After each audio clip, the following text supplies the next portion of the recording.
շարունակ ձեր ընկերության աշխատանքը խաթարվել է, հատկապես ինչն է խաթարվել եւ որն է ձեր պահանջը։ Այո, խաթարվել է ընկերության ամբողջ բնականոն աշխատանքը, որի արդյունքում դժում են եւ աշխատակիցները եւ հաճախորդները, ինչպես նշեցին իմ գործընկերները, մենք ունենք տերսպասարկման բաժնում հաճախորդների ավտոմեքենաներ, որոնց չեն կարողանում հստակ պատասխան տալ, քանի որ վիճակը անորոշ է։ Մեր պահանջը այն է, որ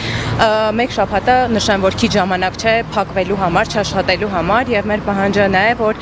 երկուշաբթի օրվանից մենք սկսենք մեր աշխատանքը, որպեսզի գործընթացը կարգավորվի։ Հավելեմ, որ այստեղ են ընկերության, ես ընկերության HR մենեջերն եմ, նշեմ, որ այստեղ են ընկերության բոլոր աշխատակիցները եւ մենք ունենք նաեւ քաղաքական պայմանագրով աշխատող աշխատակիցներ,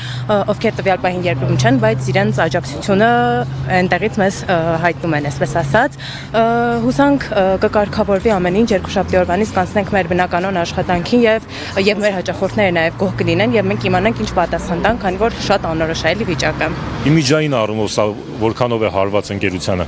Մենք ներկայացնում ենք բրենդ, միջազգային բրենդ է BMW ընկերությունը եւ ամեն դեպքում հարիր չէ էլի մեկ շաբաթ արդեն փակ է, չի գործում, չի աշխատում ու սա միջազգային բրենդ է։ Հուսանք կկարգավորվի եւ այլ հարցեր արդեն չեն բարձրաձայնվի։